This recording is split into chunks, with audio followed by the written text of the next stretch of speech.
On the 25th of April, a 7.8 magnitude earthquake hit Nepal, followed 2 weeks later by deadly aftershocks. Nearly 9,000 people were killed and over 500,000 houses were destroyed. Sydney-siders were quick to come together to support the devastated country, and although thousands of kilometres from the epicentre of the deadly quakes, Sydney's Nepalese community is also feeling the shockwaves. Pat Cranny and AK Akkawi filed this report for Reportage Online.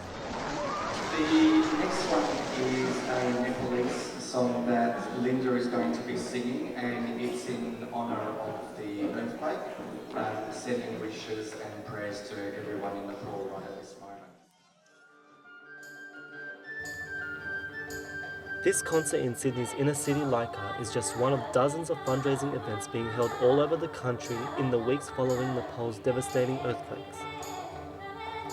And when the first Nepal earthquake occurred, I thought of, donating some money, as everyone else did, I'm sure. But then I thought, well, maybe I can do more because I have all these friends who are really great musicians, and so maybe if I can get them all together to put on a concert, we can raise a whole lot more money, and that's what's happening tonight. The 2011 census recorded almost 25,000 Nepal-born people living in Australia. They are the fastest growing migrant group in the country.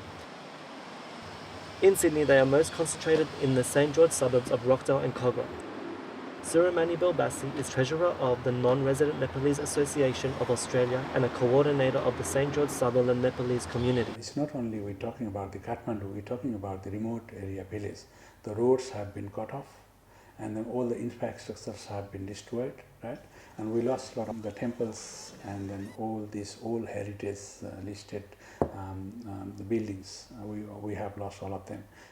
Holborn Park in Kogarah has become a regular meeting place for Nepalese families. Many grandparents here on temporary visas to help with childcare speak no English. They find company and comfort here. My family and my family and children are all right as they are here, and few of my relatives, my first cousins, two of them have died due to the earthquake, and they had been buried on the debris, so it's a very heartbreaking.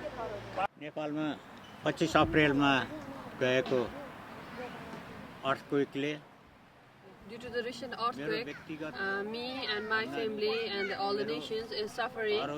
We had a loss of a house, a partial damage and a full damage, and the people had left the house because it's not safe to stay further. So as my all families are here, it's hard to think of going back and thinking of a resettlement. So it's a very heartbreaking time. From our community here, we have sent a lot of volunteers there, and then volunteers are working on a regular basis as they can, and then from here we're collecting some donations from the donors, contributors, and then we're getting a lot of support from the community here.